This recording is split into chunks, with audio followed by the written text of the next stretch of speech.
좋은 날입니다. 7월 1일 GT 묵상이 함께 하신 여러분 환영하고 축복합니다. 오늘은 데살로니가 후서 1장 1절부터 5절 말씀으로 환난의 유익과 기능이란 제목으로 하나님 말씀 나누겠습니다. 본문 말씀 함께 읽어봅니다. 데살로니가 후서 제1장.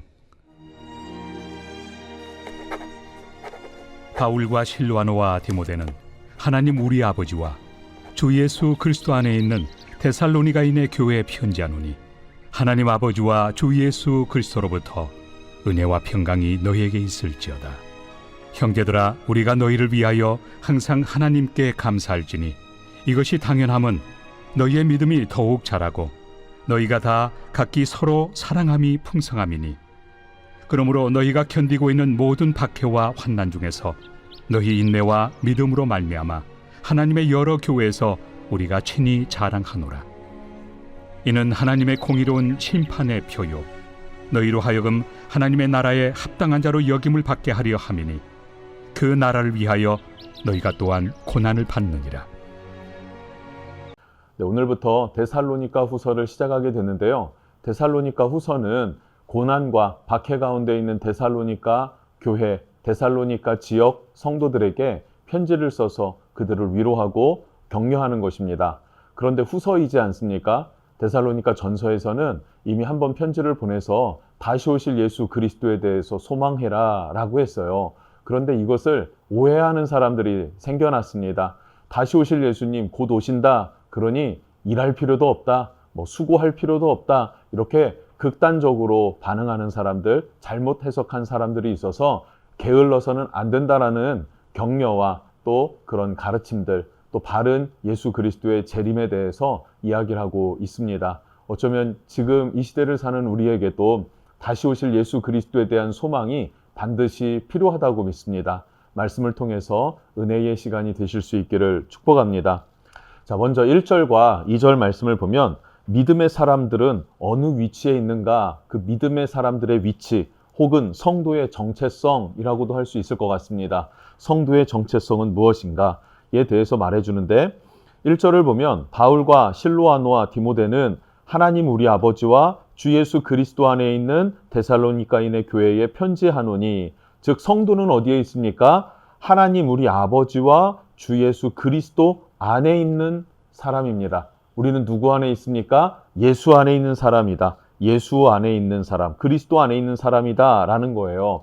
여러분, 예수 안에 있는 것보다 내가 주 안에 있다라고 하는 그 사실을 인지하고 믿고 받아들이는 것보다 우리에게 안정감을 주고 평안을 주는 것은 없는 줄로 믿습니다.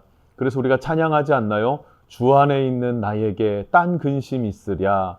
주님을 찬송하면서 할렐루야, 할렐루야. 그렇죠. 우리는 예수 안에 있을 때 안식이 있습니다. 예수 안에 있을 때 평강이 있고 예수 안에 있을 때 고요함이 있습니다. 오늘 하루도 예수 안에 거하고 예수와 동행하는 여러분 되시기를 주님 이름으로 축복합니다.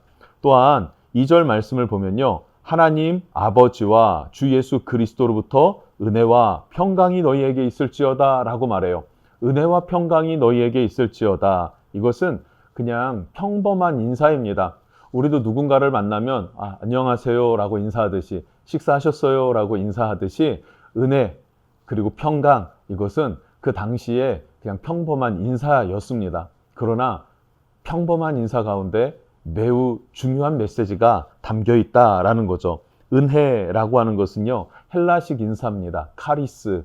그리고 평강, 이건 히브리식 인사죠. 샬롬. 그래서 카리스 앤 샬롬. 우리의 삶에 가장 중요한 것, 이 땅을 살아가는 우리에게 가장 중요한 것은 평안이지 않습니까? 내 마음이 평안해야 되는 거 아니에요? 내 마음이 안정감을 누려야 되는 것 아니겠습니까? 내 영혼의 평안, 하나님 안에서의 평안, 그 하나님과의 관계 안에서의 평안 뿐만 아니라 사람과의 관계에서도 평안이 우리에게 필요합니다. 그런데 그 평안은 누구에게로부터 주어지는가? 하나님이 값없이 주시는 은혜로 말미암아 평안할 수 있는 것입니다.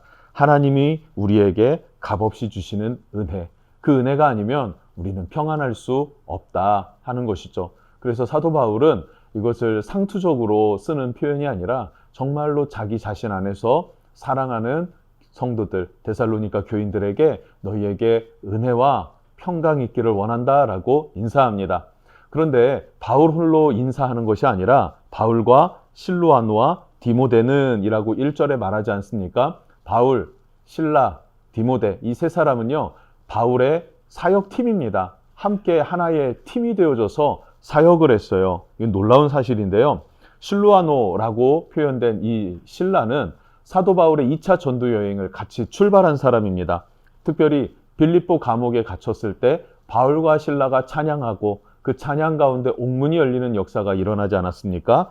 그랬던 동역자, 옥에도 함께 갇혔던 동역자, 얼마나 큰 그리고 얼마나 끈끈한 전우회가 이들에게 있었을까 하는 생각을 해볼 수밖에 없죠.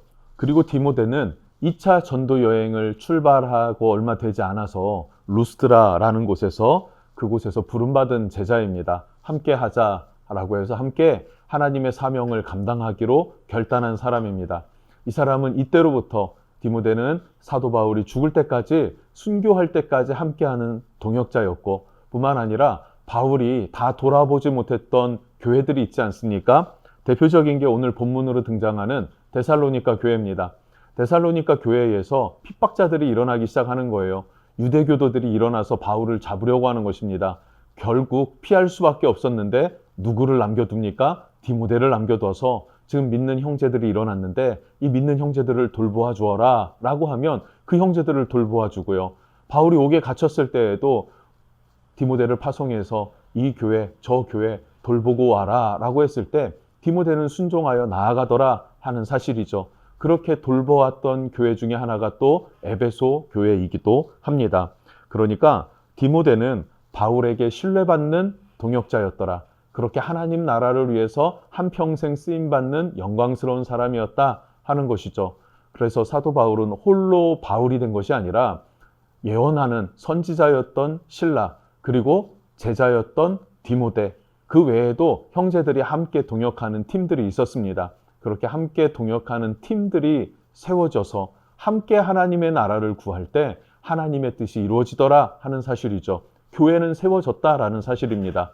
우리의 교회도 또 여러분들의 교회도 그렇게 주님 안에서 한 마음, 한 뜻, 그것으로 주의 몸된 교회를 세우고 복음을 전하고 그래서 예수님의 다시 오심을 소망할 수 있기를 축복합니다.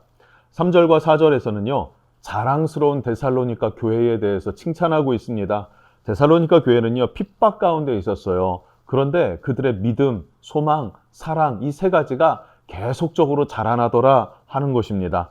3절입니다. 형제들아 우리가 너희를 위하여 항상 하나님께 감사할지니 하나님께 감사한답니다. 이것이 당연함은 너희의 믿음이 더욱 자라고 너희가 다 각기 서로 사랑함이 풍성함이니 뭐라고 합니까? 믿음이 자라났다라는 거예요. 믿음이 자라났다. 그러니까 감사하지 않을 수가 없다. 이거는 뭐 계획해서가 아니라 의지를 갖고 감사하는 게 아니라 그냥 자연스럽게 감사가 터져 나올 수밖에 없었다.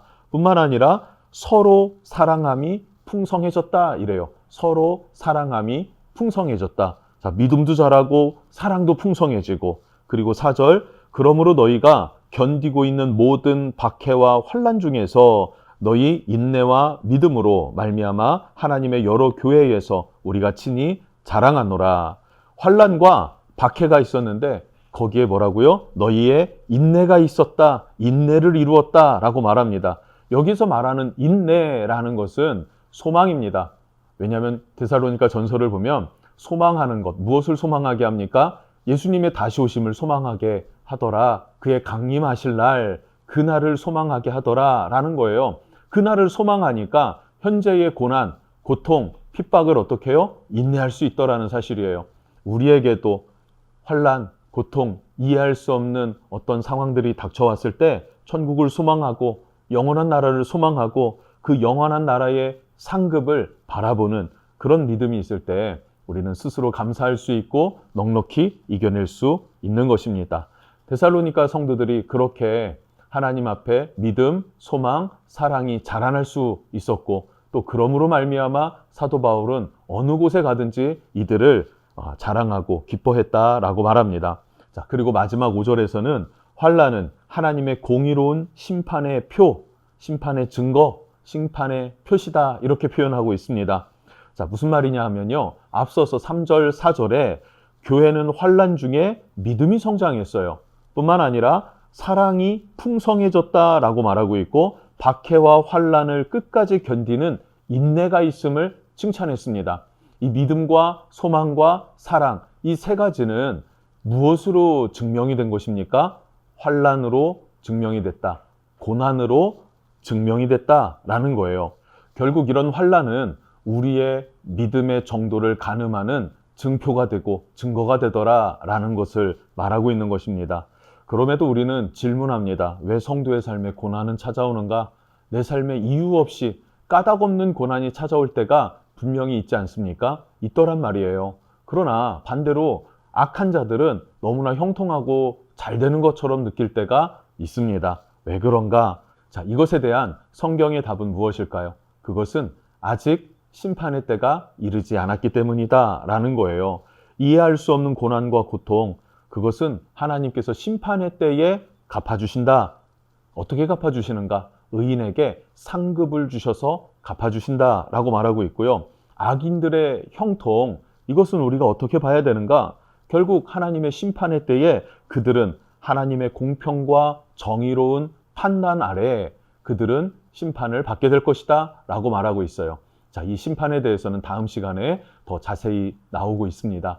자, 오늘 말씀을 정리해 보겠습니다. 성도는 이유 없이 또 까닭 없이 내가 이해할 수 없고 납득이 안 되지만 고난도 환난도 당할 수 있구나 하는 것을 받아들였으면 좋겠습니다. 그러나 그 고난과 환난은 나의 믿음을 가늠하는 좌표가 된다 하는 것이죠.